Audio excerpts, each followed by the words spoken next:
Hi everyone and welcome to our predictions for the year 2021. The first half of this recording is the Astrology of 2021, where we take a look at the most relevant and important astrological conversations that are going to represent a major influence in the events of 2021. And the second half of this recording is a tarot reading where the subject is the same. We're taking a look at the most relevant energies, events, and of course karmic influences which are going to impact the year 2021 through the prism of tarot. Now, before I get into the astrology of 2021, I would just like to say a couple of words about the numerology of the year. So the year 2021 bears the energy of the number 5. So it is definitely a year of change, a year when everything that was revealed to us in the year 2020, so by this I mean everything that basically the global crisis has taught us, has exposed and revealed. For example, the flaws and weaknesses, the corruption of centralized power, everything that is no longer working and needs to change drastically. And of course, the economic and financial part of the things where the world can no longer be controlled by big corporations, by big pharma, by big banks and financial institutions, because there is a great demand for equality, but in a kind of expression that we have never ever lived before. Because we as a collective, we attempted to create an equal and equitable society so very many times in history. Like, when the world was ruled by religion, well, the natural course of things was monarchy, because as the religious and holy texts and scripture suggested, kings were chosen by the divine, so it was only natural for them to rule a whole nation, a whole culture, a whole country.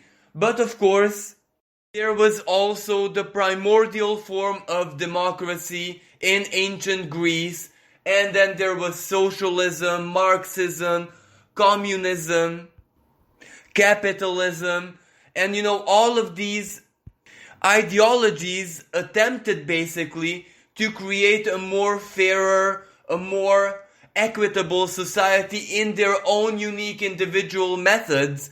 But of course, none of these forms were perfect. All of them had their flaws, all of them had their weak points, but at the same time, all of them had their strong points, all of them had their own sense of logic. And once again, humanity as a collective will attempt to create something which will basically attempt to manifest what equality, equity, a well-functioning society is in modern standards, in modern times, taking into consideration how people from every single perspective, religiously, socially, politically, psychologically, individually are in this day and age. But before something truly revolutionary, something truly genius can be born, well, naturally we have to see the darker side of things, everything that is not functioning, and basically all of this massive global turmoil, the crisis, the downside of whatever we have right now in our lives is just revealing to us our needs, our true needs, all of those issues that we have to find solutions to. So the reason why I'm telling all of this, because this is the kind of change number 5 suggests. So it is necessary, it is a need, it is imperative that we upgrade, that we head towards the future, that we embrace the new and the next. How we do it may be optional, depends on us personally, but the need is not going to disappear. So basically we can say that it's forced change, forced evolution, and when I say forced, not in a negative sense, but simply we have no choice but to do this, to succeed, to accomplish it. And of course, number 5 suggests that this evolution, this upgrade, this change, and finding solutions to our problems is going to be built around certain tensions, certain conflicts, certain very urgent needs. And it's also going to be an energy which will basically force a duality or two different sides to work together in order to achieve progress. And when we take a look at the year 2020, well, the duality is so very clear in very many perspectives. The duality can be seen as, centralized power and the people, so two different sides, but they do need to cooperate in order to achieve some kind of progress, in order to find solutions. Or we can see the duality in political and moral correctness, like the Black Lives Matter, for example. But we can also take a look at totally different areas of lives. Like there are those people who truly embrace and support this digitalization, the internet gaining even more ground, and are totally fine and rather comfortable with it, so they embrace it. And of course there are those people who do think that it's already past a healthy limit, so we have to tune down, we have to return to a more natural or nature-oriented kind of lifestyle where the internet and digitalization doesn't have as much influence as it does right now. And this is exactly why the year 2021 is so important, because it's not about one of these sides winning or one of these sides having the more influence, but it's actually finding the middle ground.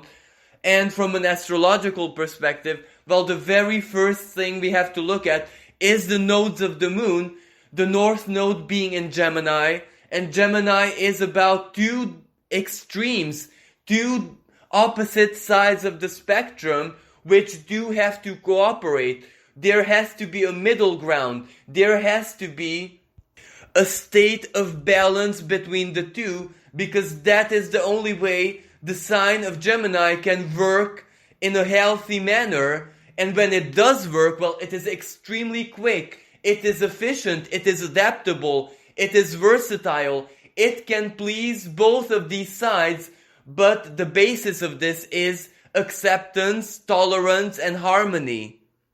And now, immersing a little bit into the astrology of the year 2021, the first thing we have to look at is the eclipses of the year 2021, because as we know, eclipses are very, very strong, karmic, and impactful new moon or full moon. So new moon is solar eclipse, full moon is lunar eclipse, and they basically close a theme and open a theme. And from this perspective, the sign of Gemini is going to be very relevant, because since it hosts the North Node, that means that we're going to have a solar eclipse in the sign of Gemini on the 10th of June 2021. And Gemini is all about communication, the mental connections that we have with other people, especially people who are very, very close to us, or people who we have something in common with. It can be absolutely anything, but at the same time, Gemini is the lower mind, so it is the part of our intellect which processes information in a very practical way. So that is where we solve problems, that is where we apply our highest philosophies in a very practical way, that is where we think of solutions, we practically learn new things, we integrate new knowledge, know-how, methodologies, and also this is where we can learn from other people. Long story short, well, the Gemini solar eclipse is going to be basically a new beginning, a new start, when we actually have to work with, apply very practically, both in our individual lives and also collectively, everything that we have learned. And among those lessons, some are karmic because it's the North Node after all. All those lessons that the universe taught us in order for us to successfully navigate into the future and accomplish big things, upgrades, evolution, apply solutions to our problems, step into the new in 2021. But in order for us to do that, first of all, we have to know what we want. It is also an energy which influences our sense of identity. We have to know who it is that we are, and half of that is a choice. Because, no education, no customs, no traditions, nothing that society basically, or our families, or our past programmed into us can be relevant unless we accept it. If we don't want to be that same person, if we don't want to follow our programming, well, we have a free choice not to do so. But this can only be successful if we have something to replace that with, if we hold our own truth, and even more importantly, if our minds, especially the lower mind, cooperates with us. Because, Gemini is the sign of the twins. So basically, we're all dual inside of us. There is a part of us which is constructive, creative, but there is also a raw, instinctual side of us, which sometimes is our greatest enemy, because it is that part of our beings which whispers doubts into our mind, which tries to defeat us. It is the shadow. So those two sides of us, the twins, have to work with each other in perfect harmony. We cannot accomplish basically anything if something, our inner voice constantly whispers doubts, fears, insecurities, all the reasons why not to be happy, why not to look forward to the future. And this is exactly why, especially in the first half of the year, the North Node is going to hold a square with Neptune from the sign of Pisces, because this is the universe's way of basically training us how to stop our self-defeating thought patterns, how to be confident, how to basically embrace our own truth, even if it's subjective, or even if we cannot see the big picture, even if we have doubts, even if we are confused about external reality. Because, all this mediatic warfare, the conspiracies, the different versions of opinion about the COVID and the financial crisis, and all of that is meant to challenge us. It is meant to create a psychological environment where we are confused all the time, because we simply cannot find the truth outside in external reality, not because we are not able to, but because it's so very complex and it has so very many sides to it, and most of the sides have a logic of their own. So basically we can't even rely on cold logic and rationality, because if we take a look at all the theories, well, they do make sense in their own special way. So how do we decide which one we can adapt, which one we can, make our own? Well, the answer to this is we have to rely on our intuition. We have to rely on our superior intelligence, our higher self, so to speak, that which has a non-linear logic. And the South Node in Sagittarius is very relevant in this sense, because that is exactly what Sagittarius represents. Our worldview, our highest philosophies, our principles, our religious view, so to speak. And the South Node there is the lessons of the past and everything that we have to eliminate. And the South Node in Sagittarius, well, we have to eliminate the dogma. We have to eliminate when our minds, even our superior intelligence, is closed and rigid and it is based on dogmas, fixations, and a very unhealthy expression of our beliefs. Because at the end of the day, our beliefs create our reality, and if our beliefs are based on very, very rigid principles and are not open to new, to a different side of things, to evolution, to upgrade at all, then that means that we are in a prison. And the lunar eclipse in Sagittarius may be very relevant in this sense. It may help us close everything that is way too rigid in our way of thinking. And the lunar eclipse in Sagittarius is taking place on May the 26th, 2021. So before the Gemini solar eclipse, which takes place on June the 10th. And it makes perfect sense because we have to eliminate the fixations, the rigidness of our beliefs, our judgments, before we can embrace the energy of freedom and lightheartedness, of flexibility of the mind, which Gemini represents. Then we also have a lunar eclipse in Taurus on the 19th of November, and finally a solar eclipse in Sagittarius on the 4th of December 2021. And I would just like to say a couple of words about the Taurus lunar eclipse, which makes a lot of sense because once we eliminate our fixations and also embrace the adaptability, the flexibility, and the superiority of our intellect, the Gemini energy, well, naturally this will reflect immediately in our inner value system and even the external value system, Taurus.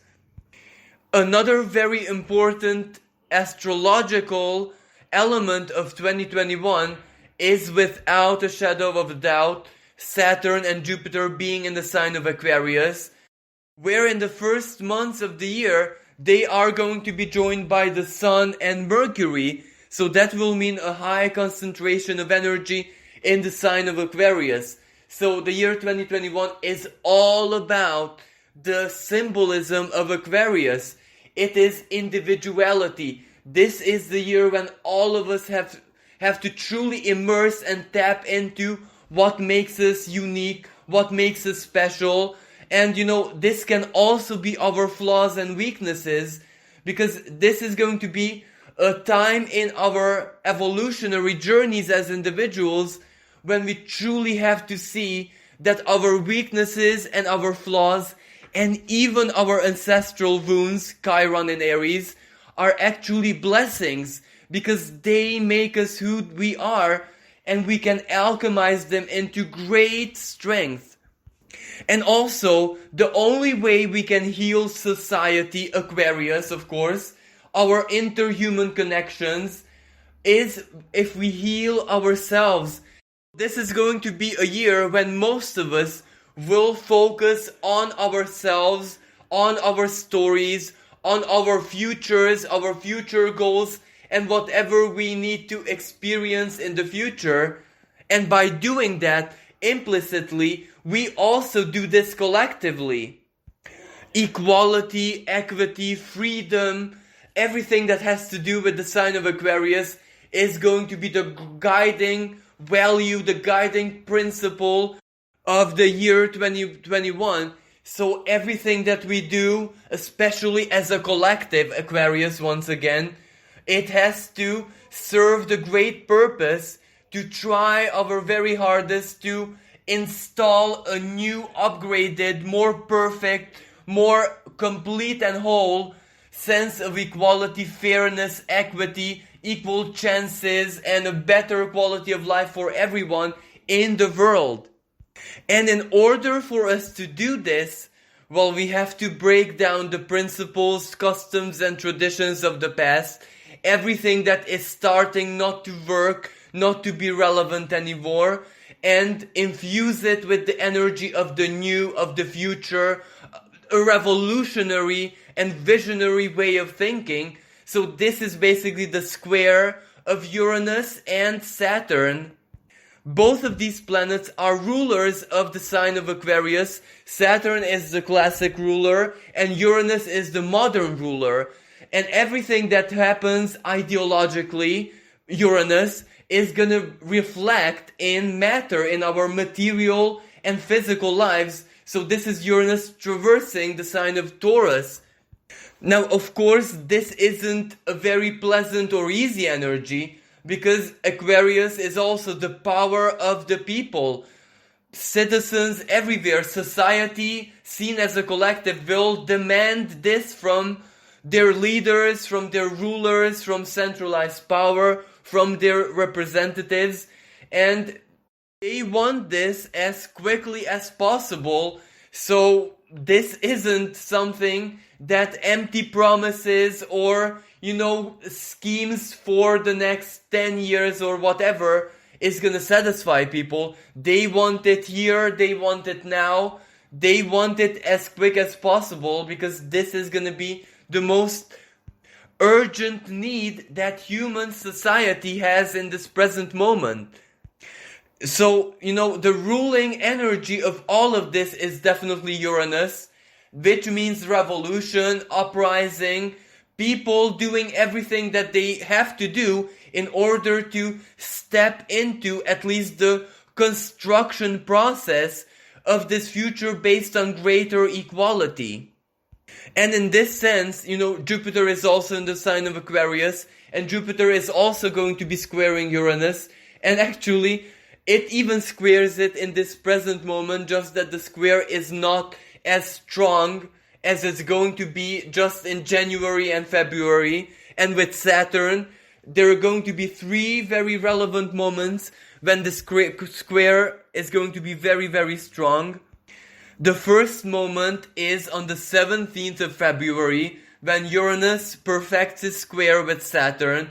That is going to be a very, very important moment when certain solutions to all of our problems, the COVID situation, the economic crisis, the political instability, the social instability, certain solutions have to be born by then, and the implementation will have to begin one way or another. This can be, rather peaceful, but if not, people are definitely going to take to the streets and demand all of this to be implemented here and now.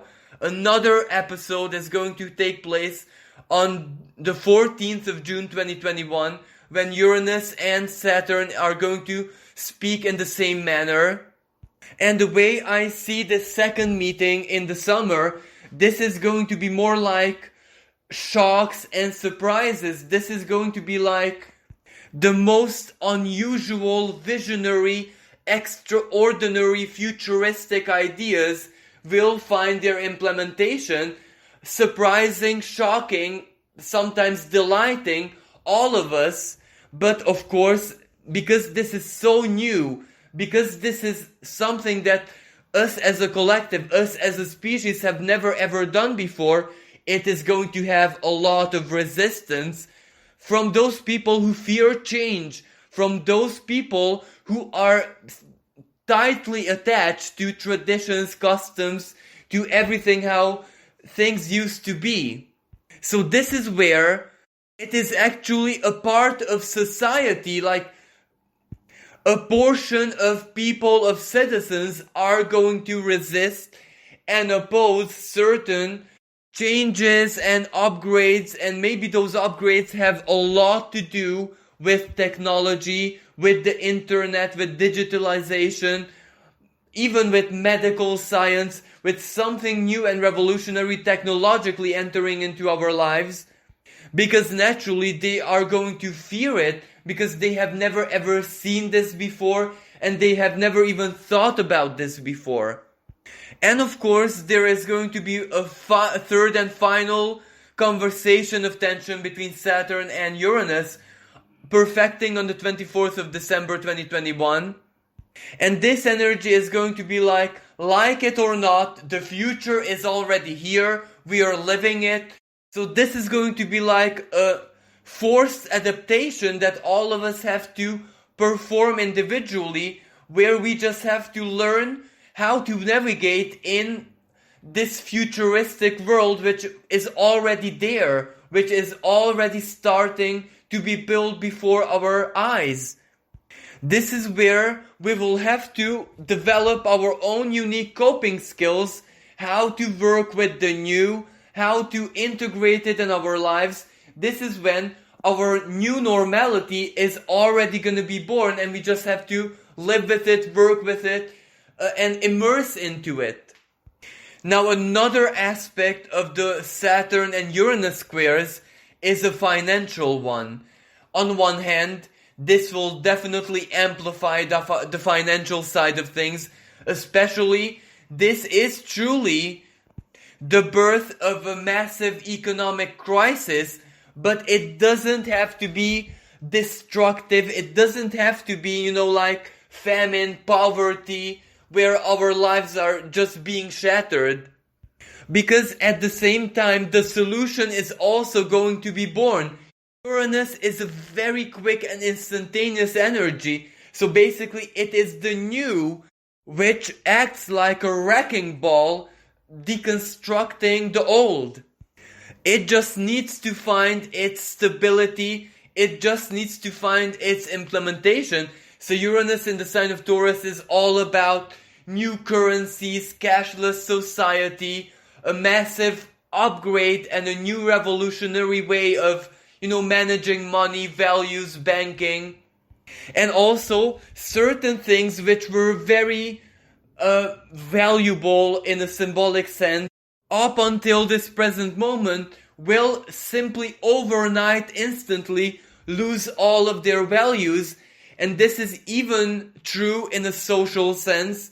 So Aquarius, this is where everyone is going to embrace their own individuality. So everyone will become their own idols, their own examples to follow, which means that, big VIPs, trendsetters, highly influential people, royalty, nobility, stars, artists are not going to be seen or perceived, or I'm not even sure what the right word for this is, because it's not like their downfall or anything like that, but their role in society will change from a super influential power, which is right now, to a force of inspiration, to being muses, to being people who inspire, who do humanitarian things and encourage all of us to do the same.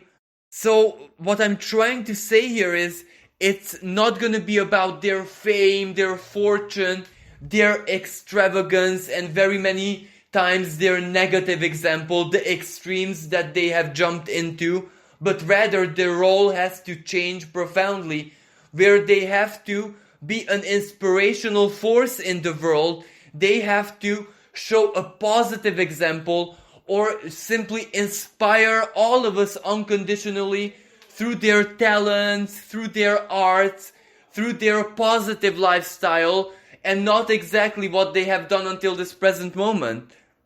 And the same goes for any kind of industry where, the dominant leaders of, let's say, an industry like fashion industry or movie industry, entertainment, or it can be absolutely anything. This is where the leaders are not going to be leading with an iron fist, but rather they will try to inspire and integrate humanitarian principles. And not because they necessarily want this, but this will be the main energy, the main theme of the future. So if they don't try to enact the humanitarian principles, if they don't serve the greater good, well, people are going to simply stop following them, stop supporting them, stop believing in them, stop attributing value. And this is how Uranus is also going to change everything, even from an inner psychological perspective. And also Saturn in the sign of Aquarius, well, leadership will go to the visionary, the rebellious, the futuristic, the genius, the intellectual, but also humanitarian archetype. Now, the first example of this which comes into my mind is actually a very bad example, a very, very negative one.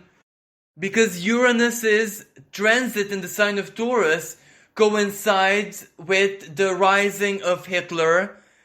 He is someone who truly embodied the Uranian and Aquarius archetype, just that he did it in a very radical, in a very sick way, so to speak. But imagine if he would have used all his skills, all his charisma, all his initiative for the greater good of humanity. I know that in his mind that is what he thought he was doing, but imagine if he would have truly succeeded in doing this. He could have truly transformed the world into a much better place. And I do believe that in 2021 and in the years to follow, in the age of Aquarius, we will get the most positive expression of that archetype. So we have learned from the past. We have learned from the mistakes of a person who embodied this archetype in a very negative and destructive, in a sick way. So history won't repeat again, but it will just perfect itself. So those people who embody that archetype but use it for humanitarian purposes and based on all the important lessons that history have taught us, well, that is really, really good news, because these kind of leaders will simply do everything in their power and use all the strength of their intellect, of their visions, of their inner resources in order to make the world, society, the human collective a much fairer and kinder place with equal opportunities for everyone regardless. But there is also a downside of this, because Uranus in the sign of Taurus, well, it is a political and financial earthquake, symbolically speaking. So it will shake us to the very core. And the year 2020, for example, was part of this picture, because all throughout 2020, Uranus was in the sign of Taurus, and we could see its effects. Our financial normality changed profoundly overnight in a shocking, in a very, very instantaneous way. Like, for example, businesses had to close overnight. They didn't have a lot of time to prepare for this. So that was one of the expressions of this Uranus. And we're going to be seeing much more of this in 2021, but in a different way. And because of that Uranus and Saturn square, well, solutions and improvements and even improvisations have to be born. As I said earlier, the wrecking ball is the future. The wrecking ball is the new, the revolutionary, the solution, and not as much just the crisis. So that is really, really good. Even if in the first 3 months of 2021, this is going to be really chaotic, really uncertain, really intense, really worrying, so to speak. But fortunately, it's only the first 3 months. Things will significantly start to get better after. And also, a very important celestial conversation is going to be taking place in the first part of the year, because just on the 20th of January 2021, Mars will meet in a conjunction with Uranus. Now, Mars is the lower malefic, so basically when it meets a planet in the sky in a conjunction, it energizes it, it enrages it, symbolically speaking. And Uranus and Mars are the two quickest and most energetic and radical planets out there. So the 20th of January, a week before, a week after, we can see a lot of urgent changes, some of which might not be really beneficial, because Uranus in Taurus is also the physical Earth, so changes in the physical Earth. So that means seismic activities, earthquakes, volcanic eruptions, explosions, calamities, very unusual and radical weather phenomenon. It can also represent revolution, people marching to the streets, rebellion, protests, fighting, violence. But it will be spontaneous. It will be like an explosion, regardless if we look at this physically or just symbolically, as in politically, socially, etc. And of course, both the conjunction of Mars and Uranus is gonna square Jupiter, and Jupiter expands all of this energy, all of this tension, all of this symbolic explosion. So, that is going to be a moment when the crisis is going to be in full blast. And also, if it means changes in the physical crust of the earth, well, we can also expect certain calamities or accidents or, some kind of physical expression of this energy, which is definitely going to be unpleasant because it will be a crisis. And also individually, around that time, so 20th of January, we all have to be very, very careful, respect health and safety rules, not take any physical risks, not jump into extremes. We have to be diligent and careful, to protect our physical well-being. And at the same time, our material and financial well-being, because, Taurus is money, is value system, is finances, is the second astrological house. So making very, very big risks and, impulsive leaps of faith financially is not a good idea at that time, because all of us can just lose in an instant. But at the same time, if there is something very important that we have to achieve, in that sense, Mars conjunct Uranus, well, it gives a sense of urgency, it gives a sense of ambition, it concentrates all of our inner energy and our focus, our willpower, our ability to sacrifice, and Jupiter is expanding all of this. So also Jupiter expanding this in the sign of Aquarius, it means that it's not only gonna be us individually who face those problems, it's gonna be a lot of people, so there is gonna be a sense of unity. And when there is a sense of unity, well, there is also certain solutions which can be applied to many people at the same time. So this crisis, this massive tension, because this is a massive tension, this is like a pressure cooker, like a volcano erupting. It will leave everything changed in its wake. It's like no stone is gonna be left unturned. So this side of the crisis is gonna affect a lot of people, which is in a way really good news, because the solution is also going to help a lot of people. And Jupiter is the planet of justice, it is the planet of legislation, the law, and legal systems. So we can also see this, let's say, tsunami of energy, of explosive energy, manifested in the legal side of things. So legal solutions, legal battles may be born at this time, but they're all leading to the greater good. They're leading to evolution.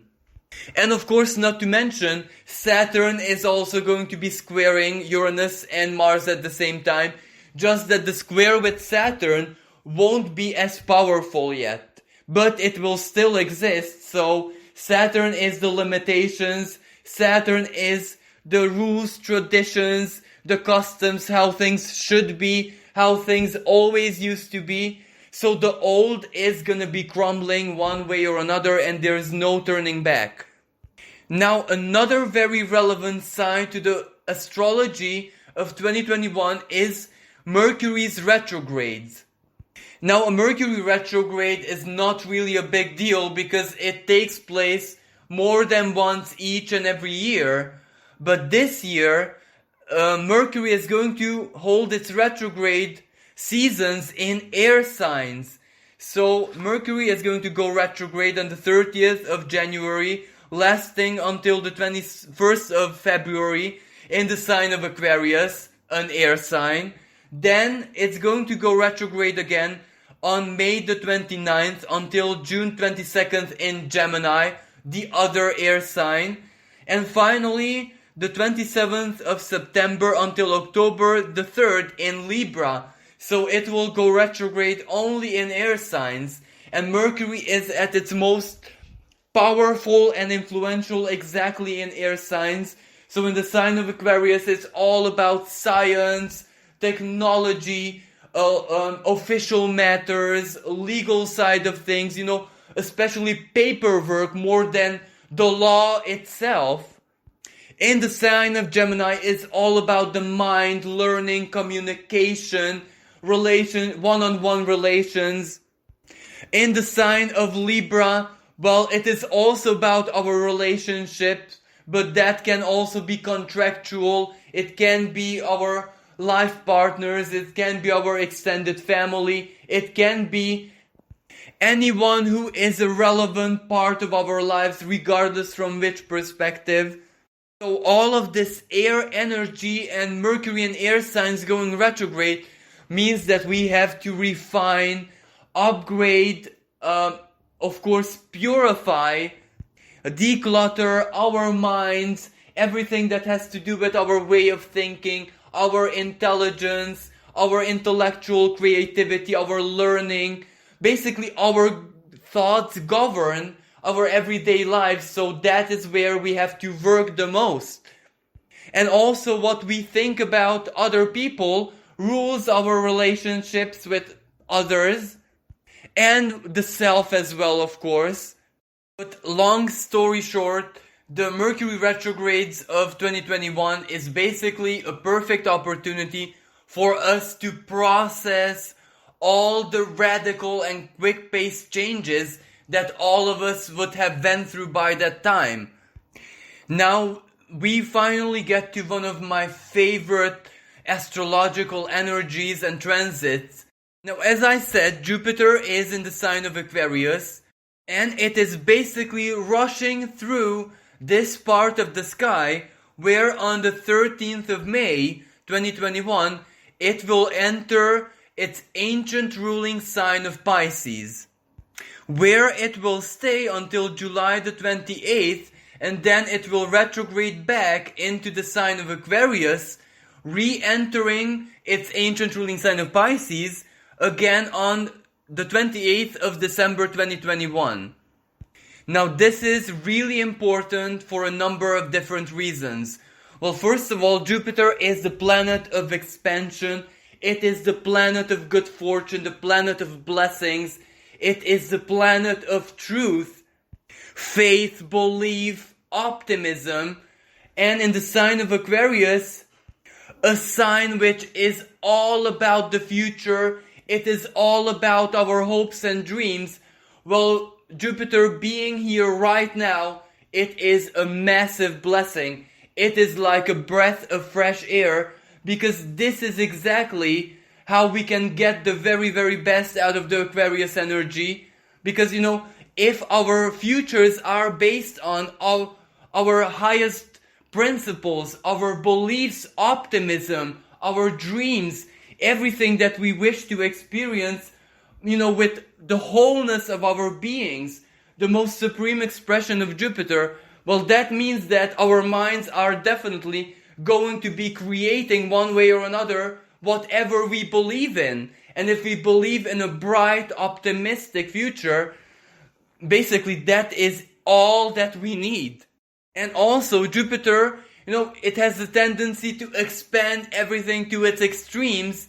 And if you look at Aquarius, well, humanitarianism, interhuman connections, solidarity, compassion, equality. I think that under the present moment circumstances, if Jupiter expands all of these to their extremes, it's actually quite positive, because we do need this. We do need the expression of the sign of Aquarius to be the guiding light in all of our lives. So even if Jupiter has the tendency to overdo it a little bit, under the present circumstances, it's actually something really good and helpful. But the icing on the cake, or the cherry on top, is definitely going to be when it enters its ancient ruling sign of Pisces. Because, Jupiter in Pisces is one of the most mystical, one of the most spiritual, miraculous, intense psychological energies out there. And it has a very profound healing effect, where it basically heals us profoundly to the core. And Jupiter isn't alone in the sign of Pisces. Neptune, the modern ruling planet, is also in that part of the sky until 2026. And Jupiter, along with Neptune, both of these planets being in the same sign, in their ruling signs, is actually quite rare. Because not every generation can live through the energies of Neptune and Pisces, because it takes Neptune such a long time, more than a human being's lifespan, to revolve around the zodiac. So all of us who have caught Neptune in the sign of Pisces energy are quite very, very fortunate and lucky. But the moment when Jupiter also enters in this part of the sky, now that is going to be a profoundly healing and surreal, magical energy. Even if these two ruling planets of Pisces are very different in their expression, Neptune is like below the surface. It is like a deep psychological unconscious energy which we can, inherit from many lifetimes, from the very, very distant past. It is basically also our spiritual, energetic, and even genetic ancestral heritage. And yet, out of all the planetary expressions, Neptune and Pisces is the most surreal, ethereal energy. We might not even be able to perceive it ever as something like physically real. It is so very hidden, misty, below the surface that very many times we don't even know what to make of it. But it helps us, it heals us, it guides us, it basically helps us, it enacts our own soul's purpose, because Neptune is also our connection with Source, so the Creator. It does it in a very subtle and a very unseen, mysterious way, through dreams, for example. So very many times we are not even aware, and it's absolutely fine that we are not aware. But Jupiter, the ancient ruling planet of Pisces, is much more intense. It is much more, direct. It is not as subtle, because basically we have to live our faith. We have to live our truth. We have to live our spirituality in a very direct manner. Jupiter in Pisces is when our faith, when our beliefs, when our spirituality, when our inner core manifests and we can live it, we can experience it. And also, since the sign of Pisces is the ruler of the 12th astrological house, the house of endings, closures, finalities, it is going to declutter our souls, our unconscious minds, our karma even, from very many things that are no longer relevant, don't belong there. So it will mean a time for big and healing closures for all of us. This is definitely not like the Plutonian energy which we experienced in 2020, when we did have a lot of closures and endings and losses, but it was very dramatic, painful. It was like a kind of surgery with no anesthetic. We just had to bear it, tolerate it, and also stare the most uncomfortable and painful truth from our own lives straight into the eye. So that was quite traumatic for a lot of people, but traumatic in a healing sense, because you just need to embody your truth. You just can't hide from it. But Jupiter is totally different. It is healing in a different sense, where we might get what we want, we might get what we need. If it's, for example, an apology or any kind of recognition or a very fortunate kind of karmic closure that we need for healing, well, that is exactly what we're gonna get. So this is not exactly like surgery, it is more like a healing ointment, if that makes any sense. It helps us to regenerate by increasing, expanding, amplifying our inner power, the power of our souls, our ability to regenerate. And Pisces is also the symbol of our immune system, so that can be really good news even physically, even with the COVID situation. Now, of course, it can have a not so pleasant side to this, because Jupiter expands everything that it touches, and the sign of Pisces, the most negative expression of this, it is our self-victimization tendencies, the victim, the martyr, someone who excessively sacrifices, our emotional vulnerability, our hurts, our repressed feelings. So, if we focus on that, naturally it is that part which is going to be expanded and amplified. But fortunately, the year 2020 was so, from a psychological perspective, so very revealing, where it opened all our wounds, all the problems of the past, all the hurts of the past, that we are already through that.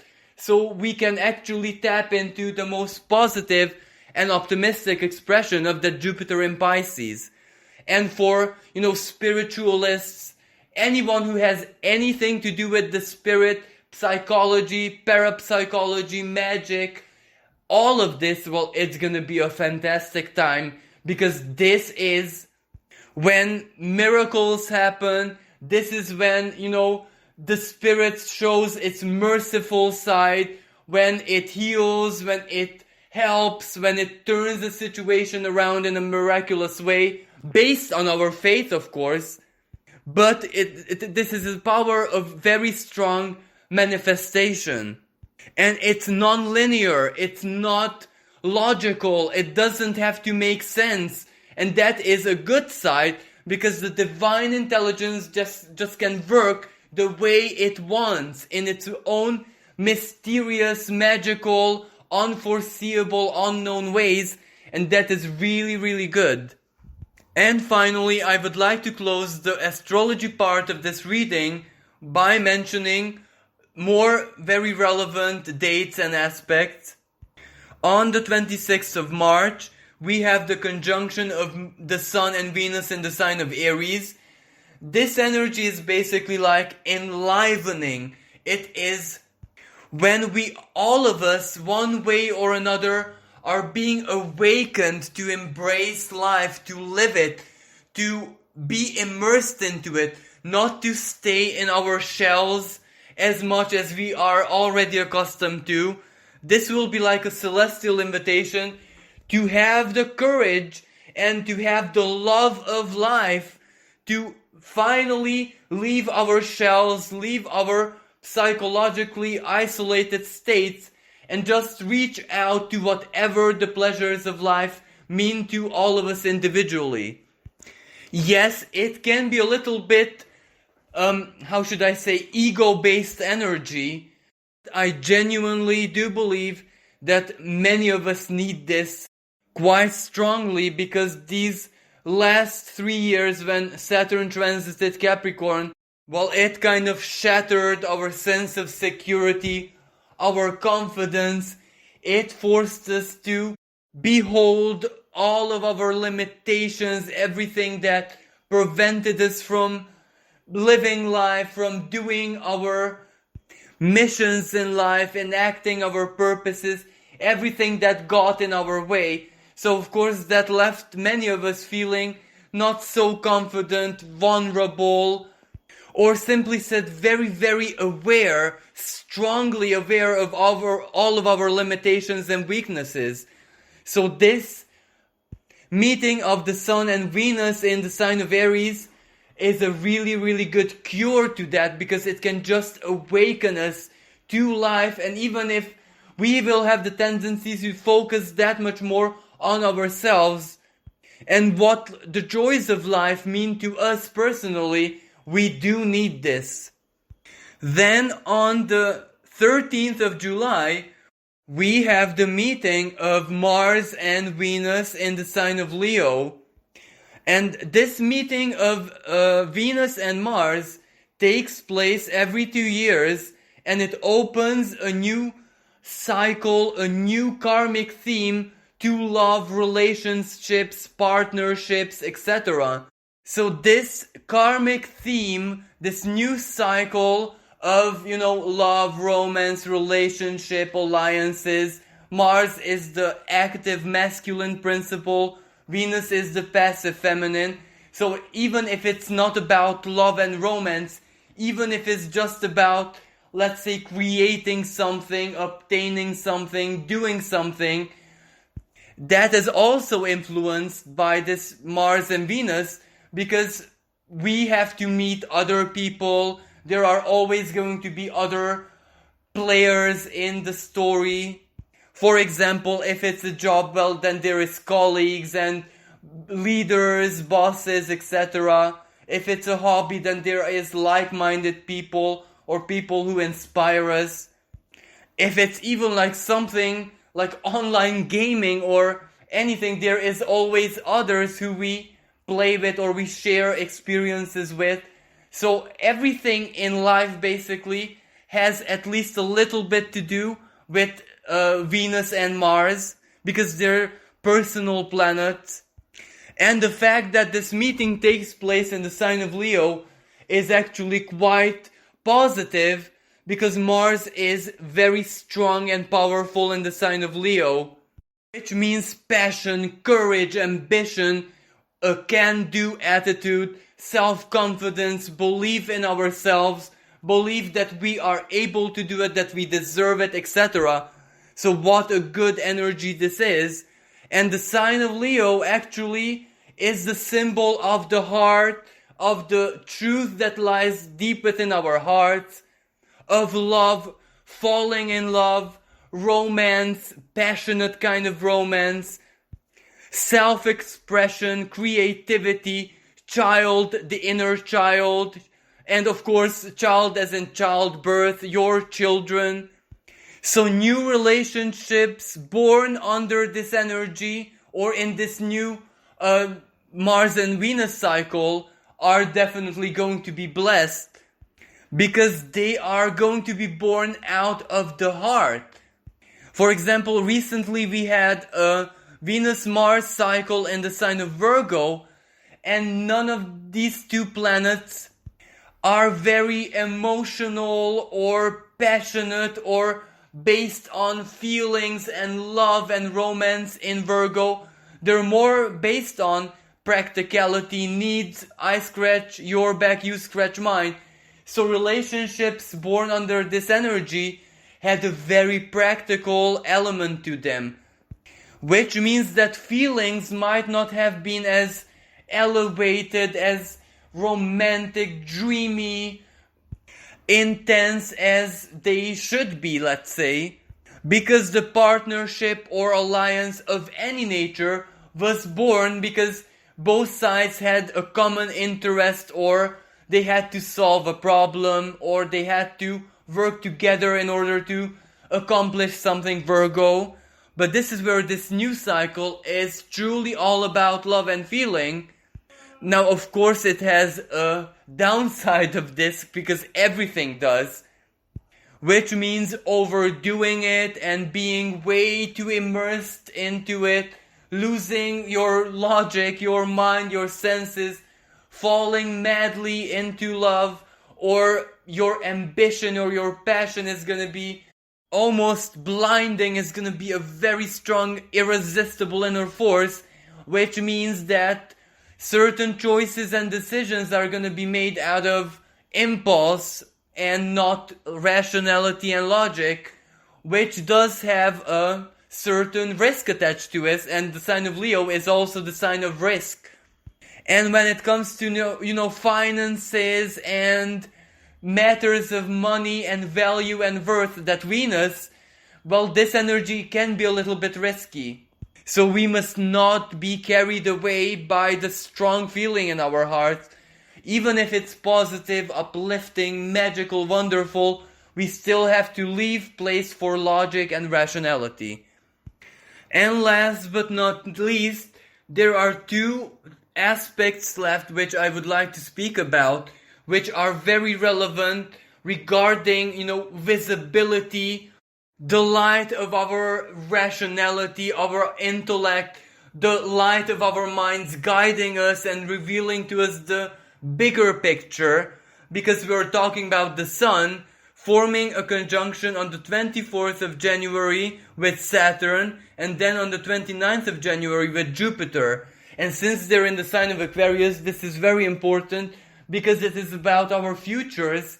So the conjunction of the sun and Saturn, sun and Jupiter will basically illuminate our future plans or our limitations and obstacles which we need to resolve, or the issues that we need to overcome in order to step into our futures. For example, Sun and Saturn. But also it highlights our options, our opportunities, our possibilities. And this is perfectly valid globally and collectively as well. So those might be two very important moments in time when all of us collectively are going to get a sense of direction, or at least how or what we're going to do in the close future. And this concludes the astrological part of this forecast. And I see that we are 1 hour into this recording, so it took much more time than I anticipated, and I'm really sorry about this. So I'll try to wrap up the tarot part as fast as I possibly can, because I kind of know that everyone has much better things to do than to listen to me for hours. So before I start, I would just like to say that time in tarot is non-linear. Even though I try to give this reading a chronological structure, if that makes sense, there is no guarantee that the timing is actually going to match what I think it's gonna be. So the 4 rows of cards should represent the 4 seasons of the year 2021. So in the first row, which means the beginning of the year 2021, we have the 7 of Coins reversed, the High Priestess and the Death card. Now the 7 of Coins reversed is pretty straightforward. It tells us that we are head in deep in a financial, economic, material crisis, and that has different layers to it. Because on one hand, it definitely means money, it means finances, resources, currency, banking systems, how we manage money.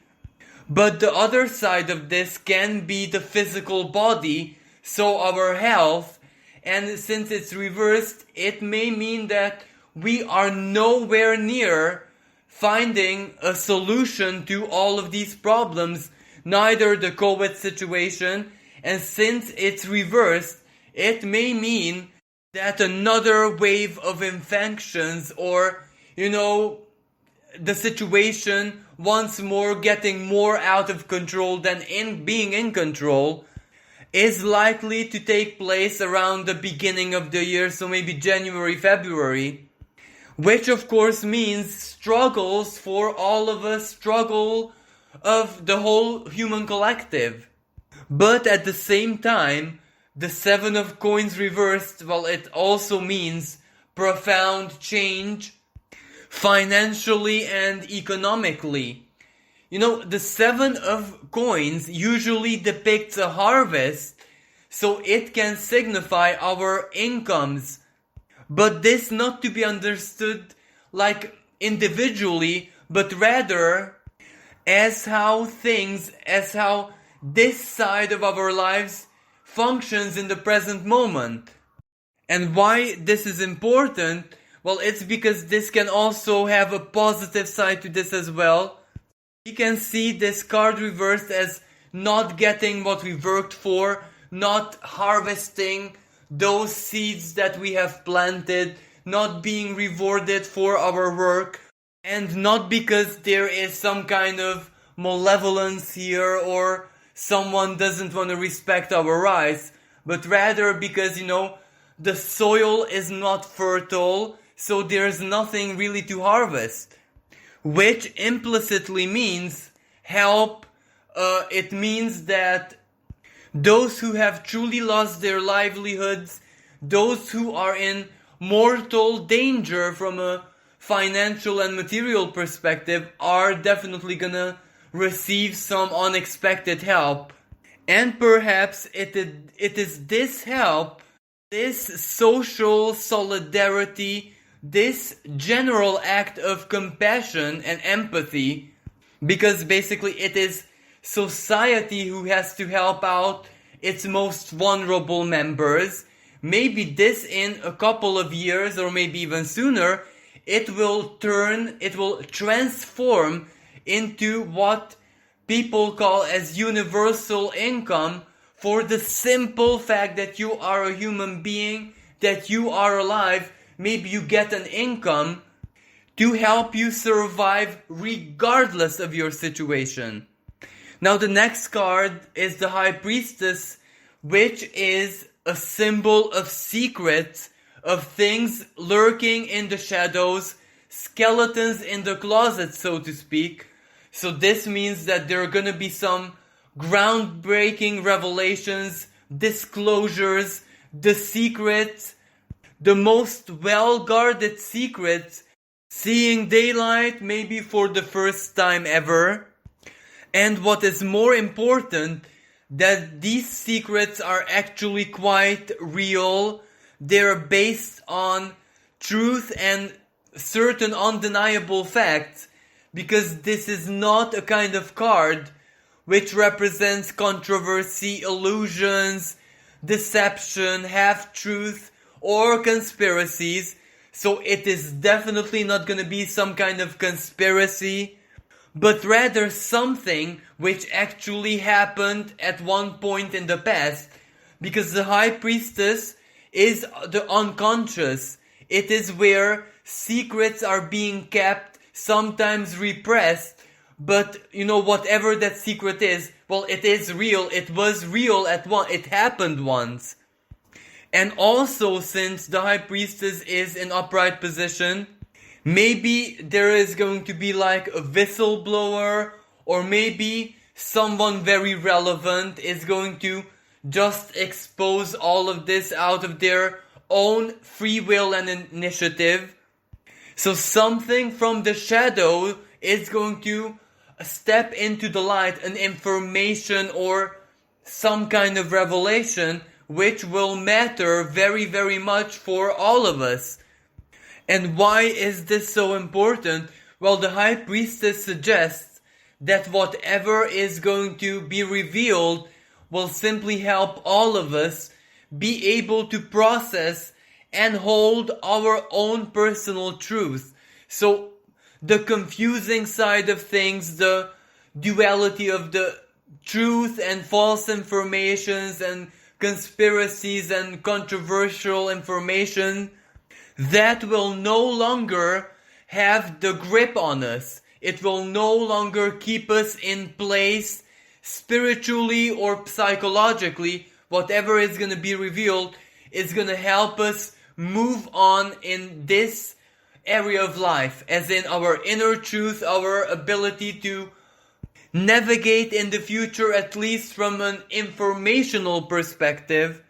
It will help us tackle our fears, our insecurities, our concerns, and our emotional problems, which stem from the fact that in the present moment, and basically all throughout 2020, our futures became so uncertain, so chaotic, so unstable. We have nothing to look forwards to. We have nothing to anticipate, because basically we don't know what's gonna happen.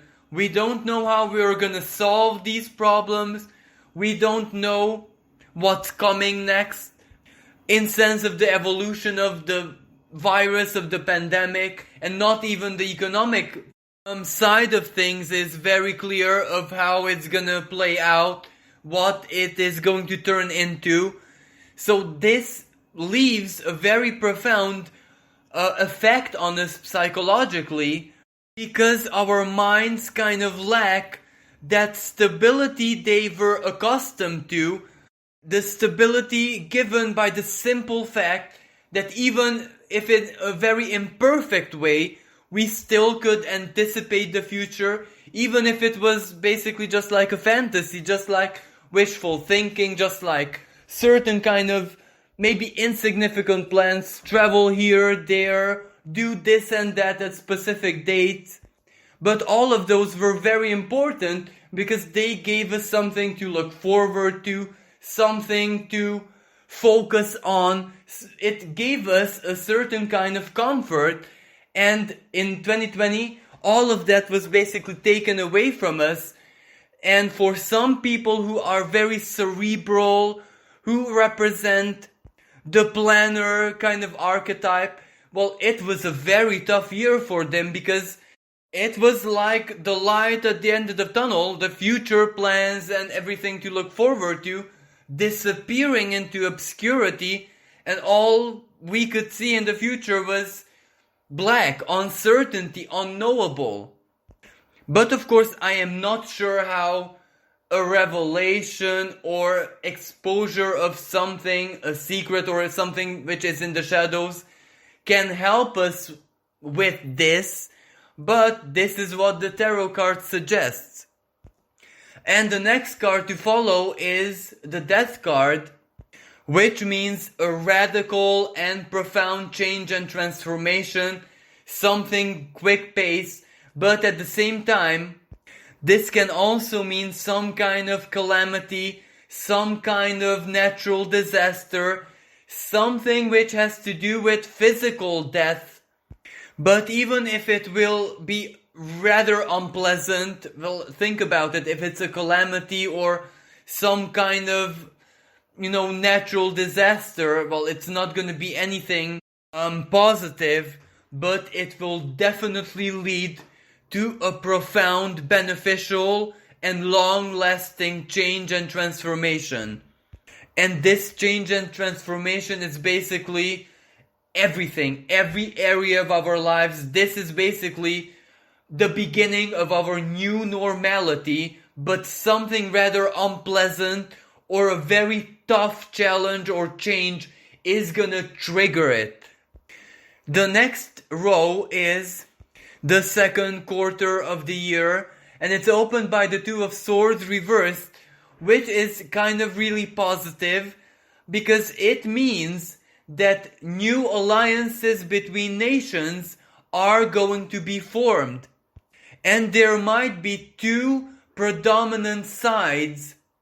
And these two sides, maybe we can interpret this number 2 as the world powers, the big power players in the world, uniting around two alliances or organizations, or maybe two big nations or two sides of the world. But what is more important than this, that they're actually going to be working towards resolving their issues, resolving conflicts. They're going to cooperate, collaborate in order to solve certain differences, certain issues stemming from the past. Even if this cooperation will be extremely tensionate, extremely delicate at the beginning, when it is going to take place, when it is going to have a shape and contour already. And at the same time, a totally different meaning of this Two of Swords reversed has to do with the law and justice. So maybe a nation or people or leaders responsible for the COVID situation, let's say, or the economic problems that it caused, are going to have to face international justice.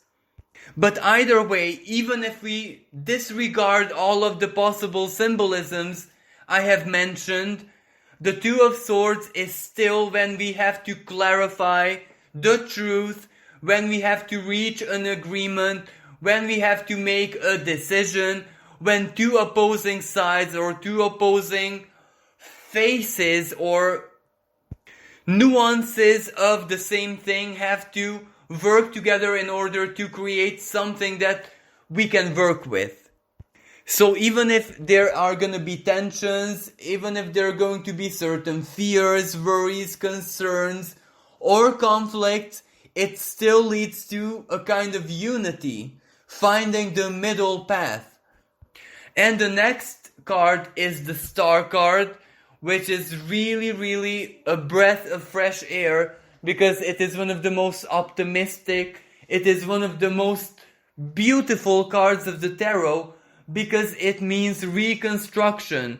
The Star card follows the Tower card, and 2020 was a Tower episode in humanity's collective history.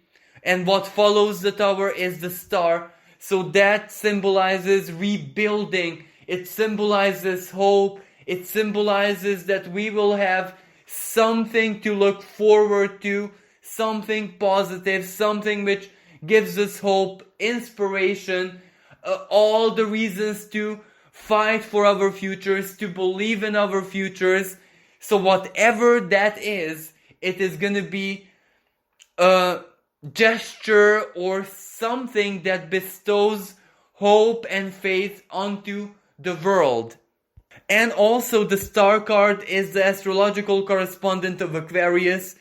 So it could be like a scientific discovery, a new technology, something really positive, inspirational, inspiring, and hopeful in a very practical manner, which sees daylight, that is going to give us hope, and it is going to convince even the rational, logical parts of our minds that everything is gonna be okay. And it's not just, an emotional energy, but also, as I said, logical, so it will make a lot of sense. That can be a moment when all of us are finally going to see the light at the end of the tunnel, when we will know that things can actually be okay. We have everything that we need in order to create that positive future for all of us. Or in a totally different way of looking at this energy, something that we hope for is gonna manifest. So regardless in which way, shape or form it enters our reality, it is still something that offers solutions. It offers something all of us can work with. And the next card following the Star is the High Priest reversed. Now this card has different meanings, which can be true at the same time. Well, its most relevant symbolism is the profound transformation of our value systems, materially speaking, but also morally, legally, and spiritually. And the immediate effect of this is that certain customs, traditions are going to be revised, or they're going to be changed, transformed, upgraded, or replaced totally. And this might have to do with banking or with financial administration, or how resources are split up and shared. It can also have a lot to do with, contracts and work relations, general work legislation, the way one is rewarded for their time, the time they sacrifice for work, their services. It can mean a lot of different things regarding values, money, finances, and of course the legislation side of all of this. But another side of the High Priest reverse, well, that speaks about either big religious leaders or a big world leader stepping down or being replaced. It can mean the fall of a leader. So, this is the more negative expression because it's still a fall. But it can also take place as them stepping down on their own initiative. And at the same time, the High Priest also symbolizes big organizations, corporations, where some of the biggest power players, financial, economic power players in the world, as in big organizations, some of them are gonna go bankrupt. And yet a totally different side of this card may mean a spiritual crisis affecting religions. So not necessarily the individuals and the spirituality of individuals, but rather mainstream religions. Like, for example, it can be like a certain kind of legislation or a decision of centralized power to limit the influence of religion. But it can also be the opposite of this, where it will just permit different kind of religions to coexist and have the same influence as the big religious currents governing our world in the present moment. Then we get to the third quarter of the year, where it is the Eight of Cups reversed that opens this part of the reading. And this is also very symbolic and important because this speaks about ancestral healing. And ancestral healing, in a very practical sense, can represent reopening those pages in history which had to do with a lot of ancestral suffering and inequality. For example, slavery, one nation conquering the other nation. And also this is a very karmic card.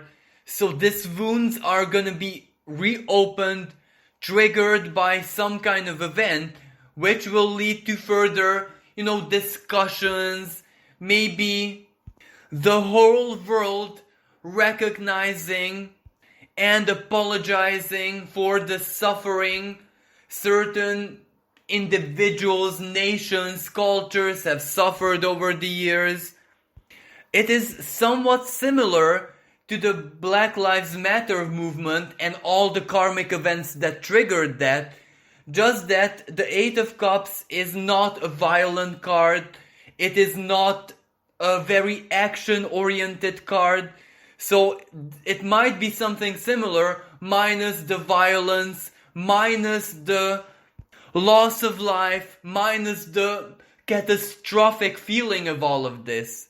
So that is quite positive, because it does lead to healing, it does lead to recognition and trying to fix all of that, trying to close the past and, start the future with a fresh, clean, new page.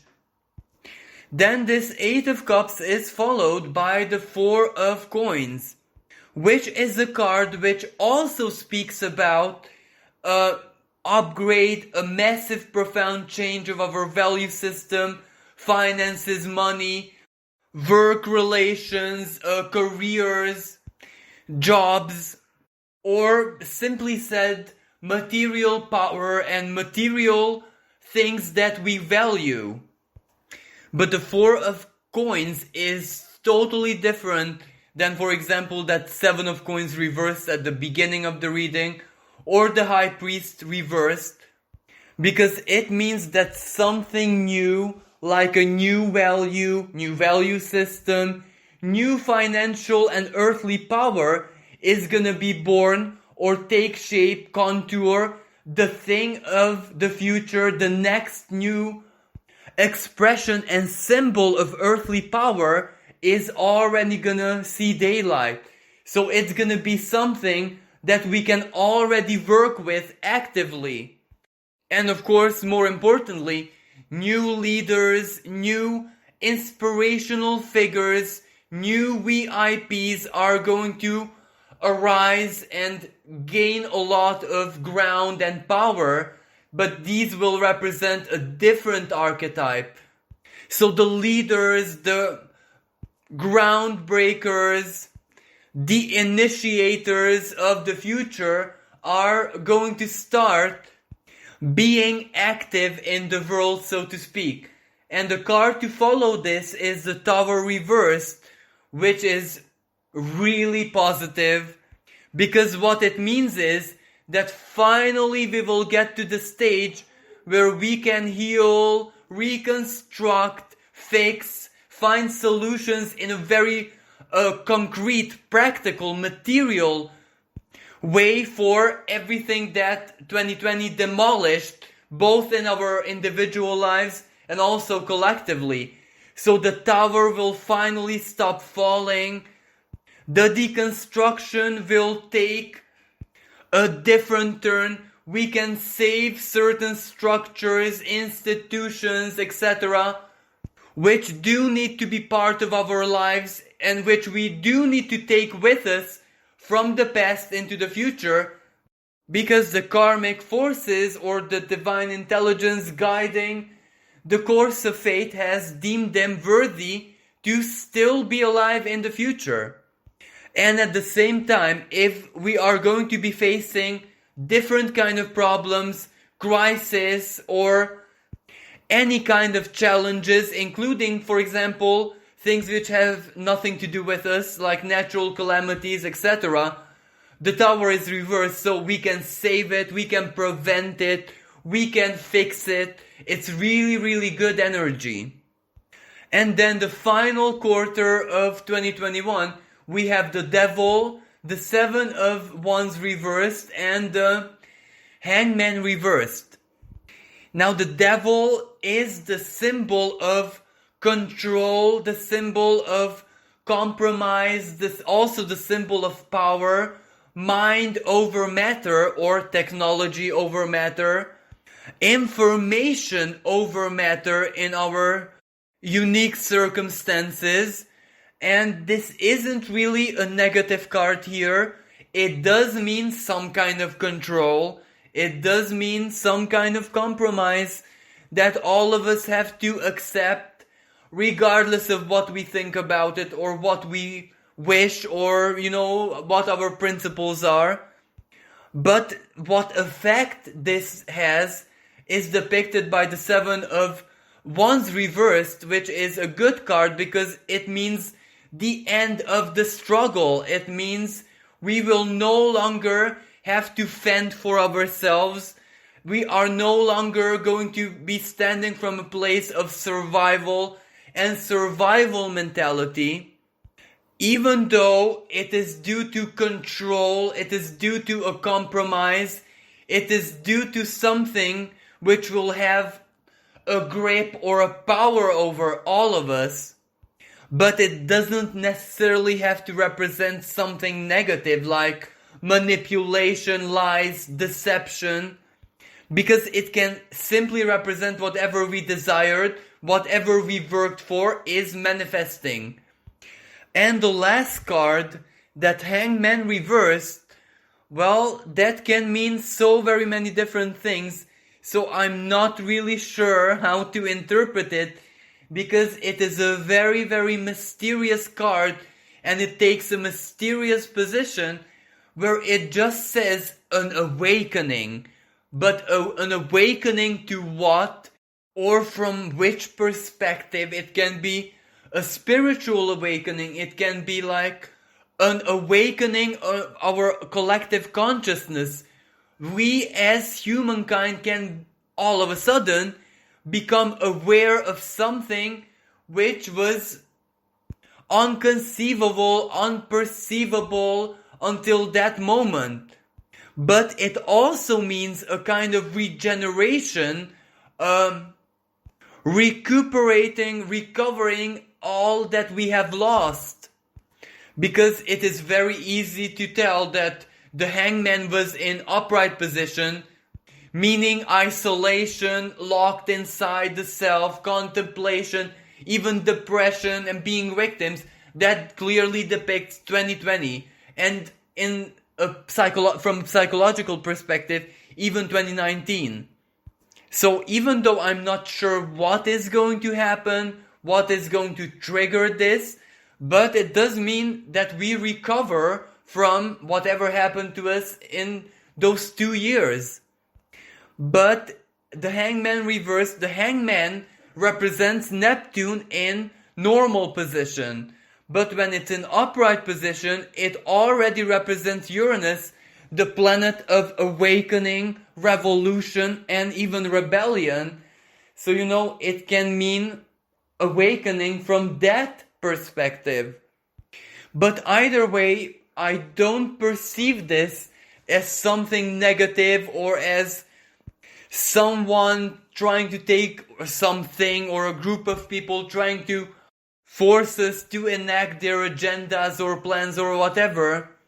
But what it does mean is that we as a species or as a collective become aware of something, and that something is going to kind of force us or trigger the need to adapt or build our normalities around whatever we become aware of.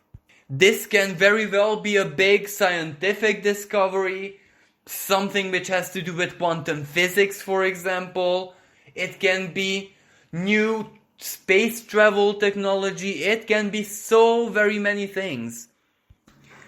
Well, thank you so much for listening, and I'm really sorry about the length of this recording.